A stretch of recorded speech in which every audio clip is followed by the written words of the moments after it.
स्ट्रोकने पीडित रुग्णांना मिळणार गोल्डन अवरमध्ये खारघरच्या मेडिकवर हॉस्पिटलमध्ये उपचार या विशिष्ट उद्देशाने स्ट्रोक युनिटच्या शुभारंभ प्रसंगी नवी मुंबईचे IPS आणि सहपोलीस आयुक्त संजय एनपुरे उपस्थित होते। मुंबई, पनवेल आणि आसपासच्या शहरातील रुग्णांना सुविधा मिळाव्यात, आपत्कालीन परिस्थिती व ब्रेन अटॅकमध्ये CT MRI चाचणी, थ्रोम्बोलायसिस आणि थ्रोम्बोक्टॉमी सारखी प्रगत तंत्रज्ञान, न्यूरो ICU आणि अनुभवी डॉक्टर आणि परिचारिकांची टीम उपस्थित असल्याने वेळीच उपचार करून केवळ एखाद्याचा जीव वाचत नाही तर त्याच्या जीवनाची गुणवत्ता देखील सुधारता येते।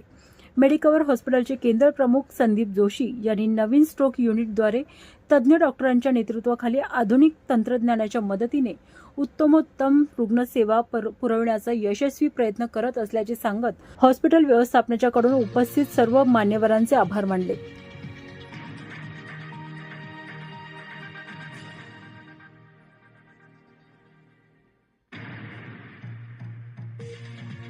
आज तक मैं इनके ट्रीटमेंट के अंडर में हूँ और बिल्कुल सही हूँ, यानी कि कोई परेशानी नहीं हो रही। ठीक आहे, पण एवढंच सांगेन की एक बेड रिडन पेशंट आज इंडिपेंडेंटली काम करू शकतो, दॅट इज ग्रेट रिकव्हरी। मी सांगेन पवन सरांना तुम्ही ब्लाइंडली फॉलो करा। इफ सर माझ्यासोबत असतील तर मी नक्कीच जिंकेन। थँक्यू।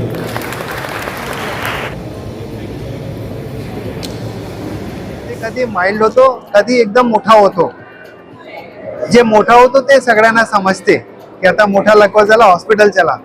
पण जे छोटा लकवा होतो त्याच्यामध्ये फक्त थोडा तोंड वाकडा झाला, थोडा हातामध्ये मुंग्या आली, ते बहुतेक लोकांना समजत नाही। त्याचे काही वेगळे कारण ते समजतात, ते आज मी जेवण नाही केले, आज उपवास होता किंवा आज झोप नाही झाली, असे काही वेगळे सांगतात। आणि हे दुर्लक्ष केले की 2-3 दिवसात त्यांना मोठा लकवा होऊन जातो आणि मोठा स्ट्रोक नाही हो असं याचे प्रयत्न करू शकतात।